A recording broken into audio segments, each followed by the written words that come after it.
Join the team. Which values you and your thoughts? Hiring now. ஒரு menu card மாதிரி தான் சனாதன தர்மம். இப்போ ஒரு குழந்தைன்னு எடுத்துனா அது சொல்ல எனக்கு கிருஷ்ணர் வெண்ணை திருடுறது ரொம்ப பிடிக்கும். அதுக்கு கிருஷ்ணரை பிடிச்சிருக்கு. இத்துணை தெய்வங்களை வழிபட்டாலும் அவர்கள் வேதம், இதிகாச புராணங்கள், தர்மசாஸ்திரங்கள், ஆழ்வார் நாயன்மார்களின் ஈரச் சொற்களுக்கு அடங்கி சனாதன தர்மம் இந்து மதம்ங்கிற ஒரு கொடைக்கு கீழே வந்துருவாங்க.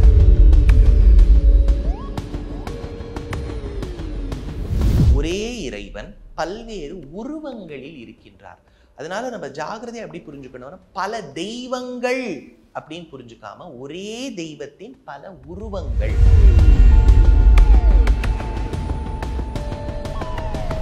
ஒன்னே ஒண்ணுதான் இருக்கணும், இட்லி பிடிச்சிருக்கோ இல்லையோ அந்த இட்லியை தான் சாப்பிட்டாகணுங்கிற நிலை ஏற்படட்டும். அப்போ சனாதன தர்மத்தில் இத்துணை தெய்வத்தின் உருவங்கள் இருப்பது தவறா? அவர் எவ்வளவு கணிதத்தில் சிறப்பு பெற்றிருந்தாலும் ஒண்ணுமே இல்லை. இப்போ 1+1 2ன்னு சொல்லிட்டாலே எனக்கு பெருமையா இருக்கு. அவர் கணிதத்துல சாதிச்சது ஏராளம். ஆனா அவர் ஒரே ஒரு வார்த்தை சொல்றார், நான் கணிதத்துல இவ்வளவு சாதிச்சிருக்கேன்னா காரணம் என்ன தெரியுமோ? நாமக்கல்ல எங்க மகாலட்சுமி தாயார் நாமகிரி நாச்சியார்னு பேர் இருக்கா. அந்த நாமகிரி தாயாருடைய லல்லா, ஆரியபட்டா, பாஸ்கரா இவ்வளவு மகான்கள் பிறந்திருக்கா.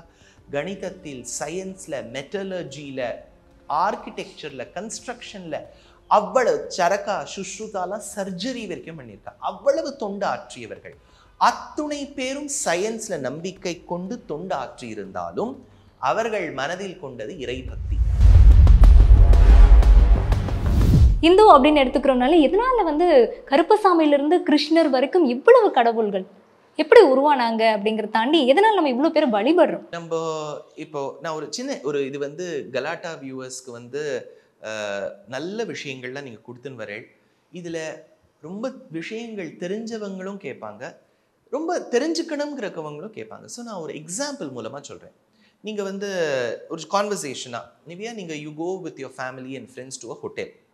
நீங்கள் ஹோட்டலுக்கு போன உடனே மெனு கார்டு எடுத்து பார்க்குறீங்க. மெனு கார்டில் உங்களுக்கு என்ன தெரியும்? ஒரே டிஷ் தெரியுமா? பல டிஷ்ஷஸ் தெரியும், நிறைய டிஷ்ஷஸ் தெரியும். இப்போ இட்லி தெரியும், தோசை தெரியும், பூரி தெரியும்.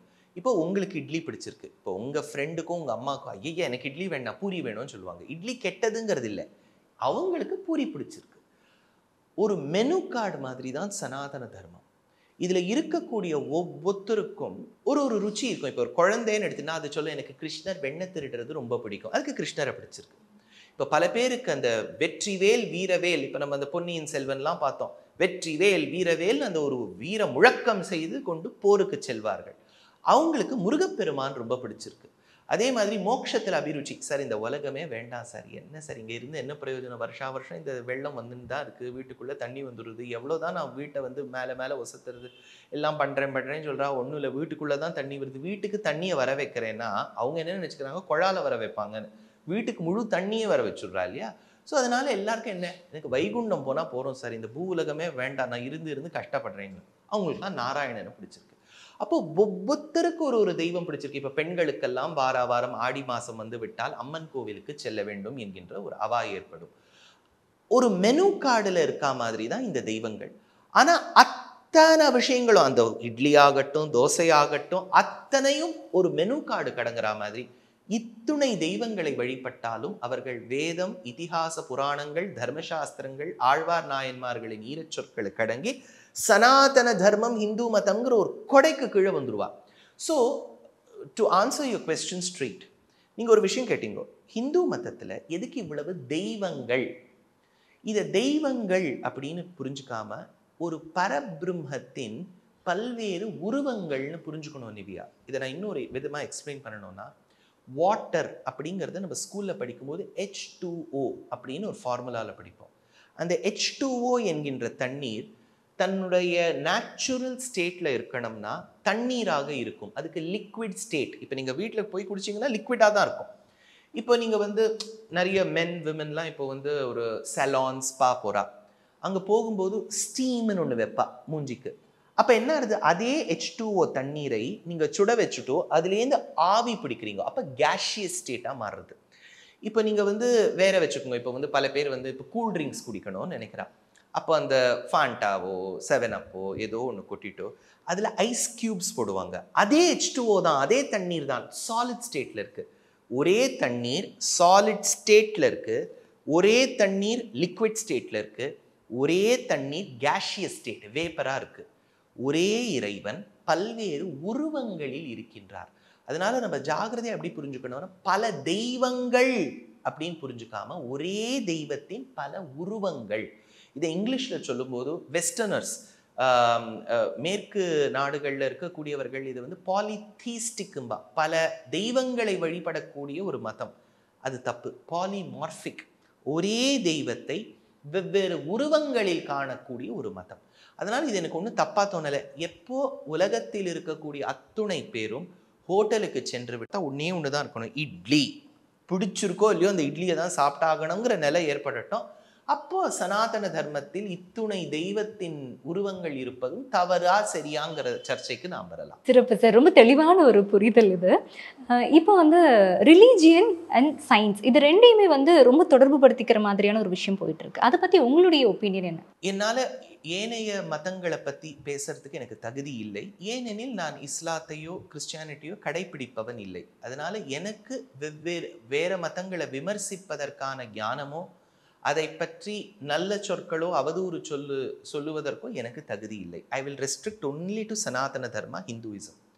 ஹிந்து மதத்தில் இறை நம்பிக்கை ரொம்ப ஆழமாக இருக்கும். அதே சமயத்தில் இறைவனால் கொடுக்கப்பட்ட ஞானத்தினால் நாம் சயின்ஸுக்கு, விஞ்ஞானத்துக்கு என்ன தொண்டு ஆற்ற முடியும் என்பதும் ஆழமாக இருக்கும். இப்போ ஒரு உதாரணம் நான் சொல்லணும்னா, ஆரியபட்டர் என்கின்றவர், அவர் வந்து இறை வணக்கம் சொல்லிட்டு தான் தன்னுடைய புத்தகத்தை ஆரம்பிக்கிறார். அவர் ஒரு பெரிய கணித மேதாவி. வெவ்வேறு சூரியன், சந்திரன், நட்சத்திரங்கள் இதையை பற்றியெல்லாம் எழுதிய ஒரு மகனியர். ஆனால் இவ்வளவு அஸ்ட்ரானமி, இவ்வளவு மேத்தமேட்டிக்ஸில் நம்பிக்கை இருந்தாலும் அவர் என்ன சொல்றார், இதையெல்லாம் எனக்கு யோசிக்க வச்சது யார்? இறைவன். ஒன்றுமே இல்லை, நான் ஆரியபட்டா வரைக்கும் போகிறேன். நம் தமிழகத்தில் பிறந்து வளர்ந்து வாழ்ந்து மேற்கத்திய நாடுகளுக்கு சென்று சிறு வயதில் தன் வாழ்க்கையை துளைத்த, தன்னுடைய உயிரை துரைத்த ஒரு பெரிய வள்ளல் ஸ்ரீனிவாச ராமானுஜம். அவர் ஒரு பெரிய கணித மேதை. கும்பகோணம், ஸ்ரீரங்கம் இத்தியாதி இடங்கள்ல இருந்து, சென்னையில இருந்து UK வரைக்கும் போயிருக்கார். அவர் ரொம்ப குறுகிய காலம் வாழ்ந்தவர். கணித துறைக்கு பெரிய தொண்டு ஆற்றிய ஒரு மகனியர். அவர் எவ்வளவு கணிதத்தில் சிறப்பு பெற்றிருந்தால் ஒண்ணுமே இல்லை. இப்போ 1+1 2ன்னு சொல்லிட்டாலே எனக்கு பெருமையா இருக்கு. அவர் கணிதத்துல சாதிச்சது ஏராளம். ஆனா அவர் ஒரே ஒரு வார்த்தை சொல்றார், நான் கணிதத்துல இவ்வளவு சாதிச்சிருக்கேன்னா காரணம் என்ன தெரியுமோ?